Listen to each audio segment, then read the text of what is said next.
All right. Hey there, everyone. Andrew at Microphonic Designs here in Laredo, Texas at JB Alexander High School with the Bulldog Band. It's been a long 2-day setup. I've been working very closely with their new director of percussion, Mr. Armando Blanco, and he's done a great job helping me get all of this put together, learning about everything himself as he settles into his new position. I mean, the dude literally just moved into town like days before our setup. So we got it done though, for the most part. There's only sort of one issue that still has yet to be worked out, but it's a computer issue. And so I think I may be able to help long distance with that one. But let me show you guys what we got going on. We have this year, and I'll note, if you've been around the channel, you've seen the Alexander setup before. It is different this year, and it's been a long 2 days. Before we really get into it, I just want to preface, this is like 9 o'clock, almost 9 p.m. on day 2. Yesterday we went from 10 a.m. to 8 p.m. and today we were here again a little after 10 a.m. and it's coming up on 9. So it was a lot. It's not going to look like we did a lot, but it was a lot because yesterday as we started to like go through stuff, we just discovered things were like not in the shape they should be. So like we had to move a whole bunch of stuff in the mixer card and in the synth card, and I'll kind of show you what's going on. But let's kind of review the setup here. We've got 5 marimbas, 1, 2, 3, 4, and 5 is behind my case there. There it is down there, which I think is 1 more than last year. And then we've got 6 vibraphones, 1, 2, 3. And then we've got bells, drum set, xylophone, and then 4, 5, 6 on the vibraphones. And so those are the only instruments in the front ensemble that we're miking up. We'll kind of go take a look at the cabling and all that here soon. Some pretty major changes with the snake system that we're using. Here is their X32 producer that is connected to an S32 stage box. And we don't have a scribble strip on this mixer, which is basically the labeling across. So what we've done, me and Armando put this spreadsheet together earlier today that basically shows, you know, when you hit the channel 1 through 8 button over here, so when he presses this button, he can reference this spreadsheet, and we're gonna get this printed out and laminated or put in a notebook so that he can see exactly what channels he's accessing whenever he selects the different fader layers over here on the side. So that spreadsheet's gonna be very helpful. I'll show you the input list here. Let me try to get the glare of the lights out of there. So you'll see we've got marimba 1 through 5, high, low, vibraphones 1 through 6. We've got 8 different channels dedicated to the synthesizer section. So we've got 8 channels coming out of Cubase, synth 1, 2, and 3, a left and right for each, and then a mixed channel. And then we've got wireless 1 through 4 and shotgun mics 1 through 4. I don't know if they're gonna use the shotgun mics this year. I don't think they really need to, but I did go ahead and account for them so that they've got the ability to plug those in if they'd like. And I did go ahead and set up like the low cut filter and all that type of stuff in here. Got the reverb set up and all that. So that's kind of what our input list looks like. Again, it's a little bit easier to see it with a spreadsheet in this case because of the type of mixer that they've got. But you get the idea. They are rocking 2 stacks of the RCF HDL 6A line array units. So they've got 5 on this side, 5 on the other side with one of the RCF subs. I can't remember what model number it is, but there's the other stack way over there. I'll zoom in. RCF stack number 2. And then we have a third subwoofer on the 50. And I gotta say, folks, this cabling up here, I did all this in 2019. It's still kicking. That's what's up. I dig that. And then I redid the way that the combo cables are attached, and I had to do a lot of repair on these combo cables. Like I had to add a bunch of heat shrink because it was starting to fall apart. I went ahead and added some jumper cables here and zip tied that whole block. So this whole thing is attached to the cart, and they're going to need to make sure that when they wrap these up, that they wrap it up here at the cart and pull the disconnected end into them. You get me? So we're not going to disconnect from the mixer cart and do the loop and walk the loop all the way out here. It's the other way around. We disconnect, do the loop here at the cart, and that disconnected end will work its way towards the cart. That's the proper way to wrap these things up. And we're gonna do some big Velcro strips or buckets or something like that. We're gonna get that figured out so that the cables have a real good home here on the speaker carts. And the one over there on side one, the left speaker stack, it's the exact same except I have the combo cable going the other way. So for example, when this cart is facing the crowd like this, you'll see that I've got the cable going that direction towards the mixer cart. So that's what we have going on here. I've also gotten in touch with my right-hand guy, Aaron Tucker, who has a lot more experience with the RCF line array units than I do. I've asked Aaron, hey, would you run some proper splay angles for me? So, because people have commented, how do you, do the angles? And the truth is, I haven't really. My focus over the last few years has just been to get this system like working and easy. But this year, I think we've got the infrastructure in place to actually go ahead and do like correct splay angles and all that type of stuff. So I've got someone that's smarter than me helping me out with that, which is awesome. Over here at the mixer cart, here are the quick connect panels, Lone Star Percussion, rest in peace, that we are using to connect the speaker stacks to the cart. We also have the Ethercon pass-through for to go back to the stage box. This is real straightforward, where we just have, our subwoofer outputs and our line array outputs and a PowerCon output for each side, and then we have the center sub down here on the second panel. They do have the Whirlwind. What is this? I think it's the. We could look on the back what the model number is, but this is one of the Whirlwind power packs. It accepts a 30 amp cable from their Yamaha 6500 or whichever generator it is. So we run a big bulky 30 amp cable out to this thing so that we can protect the system from basically or like not having enough power. I don't want to say overloading, but we just want to make sure we're supplying this large of a system with enough juice. So let me show you kind of what the back of that thing looks like so that you can get an idea. I don't think I showed this off last year. Let me turn my fan off. So right now, because we're inside, I'm running an extension cable to the side of the cart, which is a Pageantry Innovations. So we're using the power blocks that are built into the cart. But when they move outside and they start using their generator and they use the 30 amp cable with the power pack, you'll see I've color coded red, white, blue, yellow so that they can plug in their both their battery. So this thing here is their big Furman battery, as well as the power cables that go to the back of the quick connect panels. So they'll be able to plug them in. And let's see.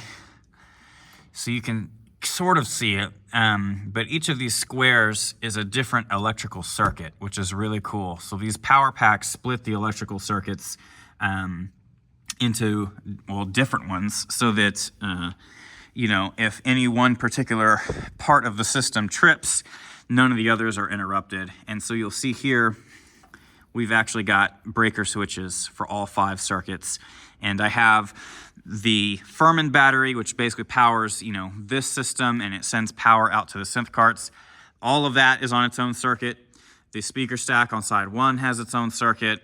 Speaker stack on side 2 has its own circuit, and the center sub is on its own circuit. Just to make sure everything is safe and sound. We're going to look into upgrading them to the same wireless router that I use, which is the Linksys WRT32X. Awesome router. So this is the one that I bring from home everywhere that I use today to help get things going. So that's what we have going on in the mixer cart. We had to really do some work because the battery was originally put over here and all of this. And again, Armando's new, so it wasn't him. But we did some work to make sure all of this is looking good. And then we moved a couple of rack drawers over to the side. Let's take a look at the synth cart. So I want to note that they are adding a third synth cart for a third player this year. We're going to be getting the PO in here soon, and I'm going to get them set up with a third synth cart, which is what some of this equipment already is preparing for the third synth to come in. But here's the main synth hub. So this is synth 2 because it's going to be in the middle. This is the one that is the host of the laptop. It's got the Claret from Focusrite, which is an old Thunderbolt. This thing's like 10 years old. We've got the S32, the Furman F1000 in this cart. And so this is where all of the snakes come to. And we're missing one snake because we were going to use 2 of the Little Bro Sub-Snakes and 1 of the modular snakes, the Daddario Planet Waves modular snake. So here's the sub-snake. So I've got 2 50-foots hooked into the system. And if you can see over there, way back there, are a bunch of modular snake components, and not a single component was in perfect working condition. Every single component had at least 1 or 2 channels not working. So I am just going to shift this group away from modular snakes, and we are going to use the Hosa Little Bro Sub-Snakes instead. So I came prepared with 2 50-foot versions. I'm going to ship them. We're going to add it to the PO, a 25-foot version, which is going to go right over there to this sort of vibraphone pod. We'll look at the pods in a second.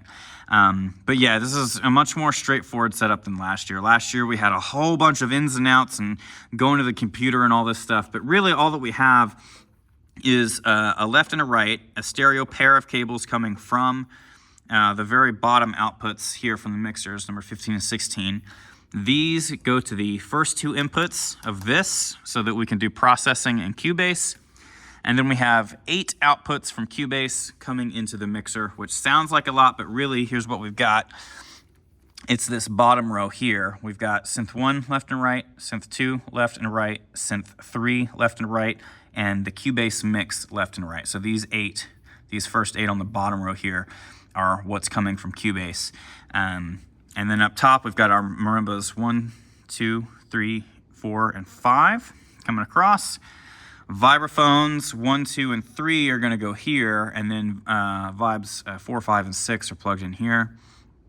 And then these 4, red, white, blue, and yellow, these 4 are wireless microphones, which are going to be fed from this cart. So the Synth 3 cart is home of the QLXD series wireless, and check this out. As a part of their third synth upgrade, I'm going to be building them. I've designed a custom quick connect panel that's going to go here, and I've designed it and built them a custom combo cable. So we've got 4 XLR cables to carry the wireless signal to the next cart. We've got the green cable there that carries the monitor speaker signal for synth 3.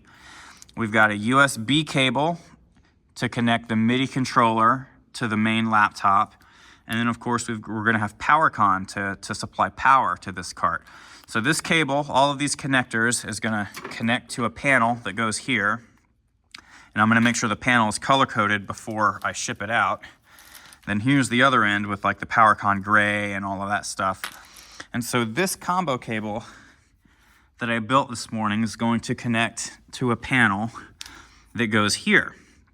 This panel in the main synth cart is going to connect basically the third synth cart and the first synth cart that's going to be new. This table is sort of our pseudo synth cart. It's basically going to connect everything, and I'm also going to make sure that there's like an EtherCon pass through so that the EtherCon cable from the mixer can connect to the front.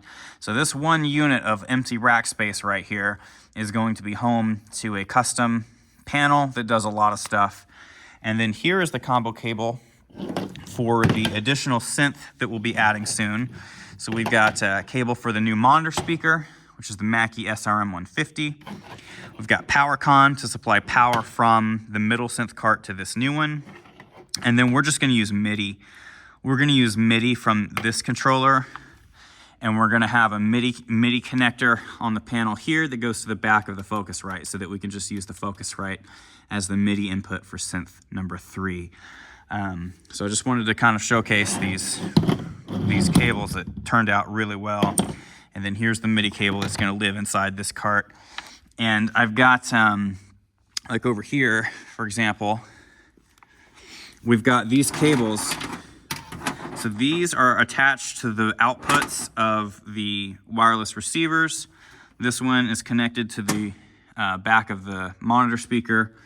We've got the USB that's already connected to the back of this MIDI controller, and I'm going to have Armando move the power cable that this one connects to the panel as well. So all of this is in place so that when he receives the panel, he's going to feed all of these up through here, connect it to the back of the panel, and then rack mount the panel, and they'll be good to go. One other thing that we're going to do is we're going to use their old Wi-Fi router.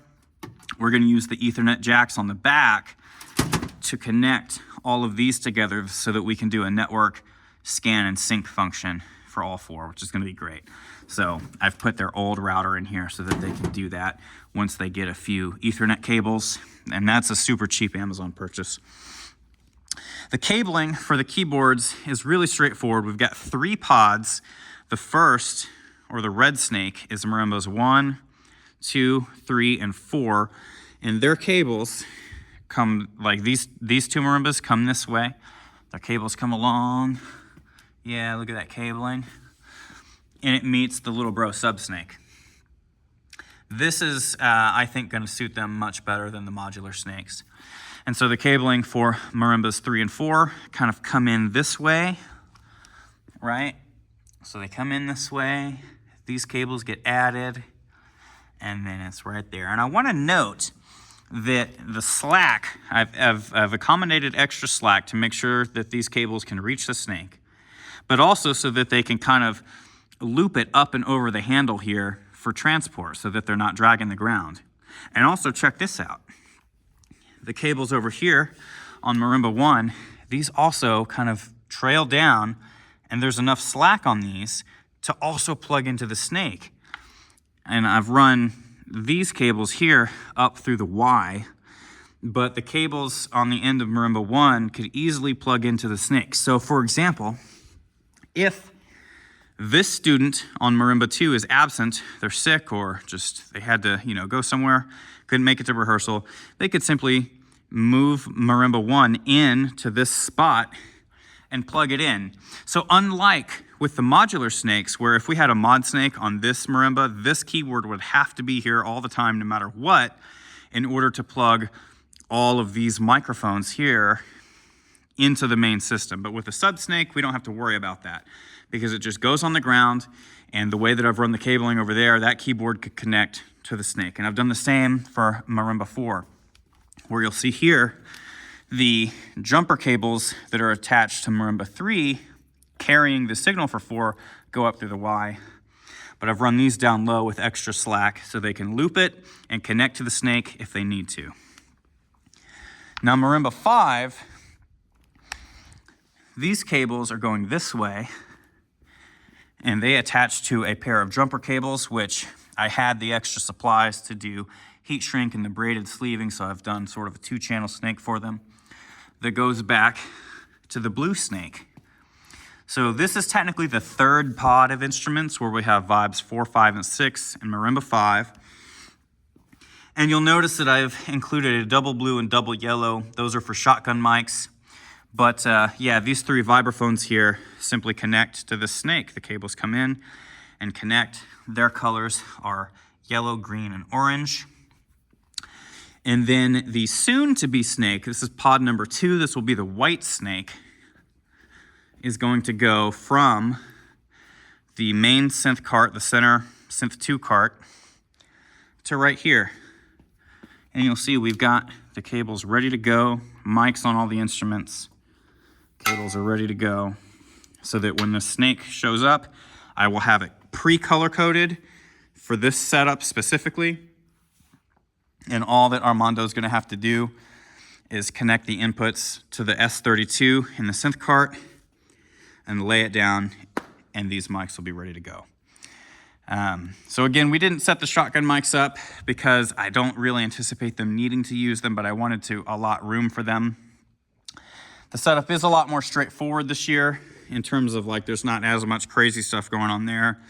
But some of the upgrades, like the new synth cart, these combo cables I put together, pretty proud of those. I think they're gonna really help the students set up more quickly and help these directors do what they're here to do, which is teach these students.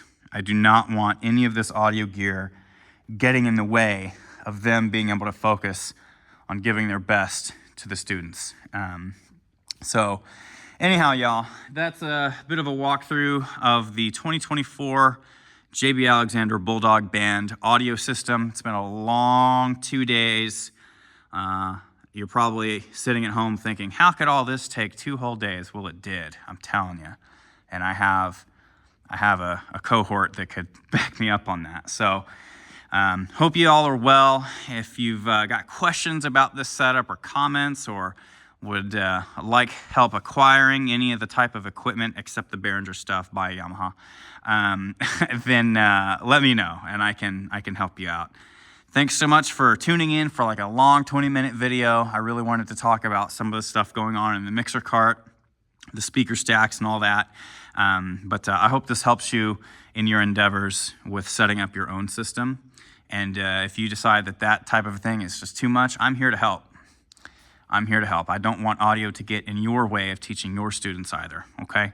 So take it easy, y'all. I'll see you in the next one. Peace.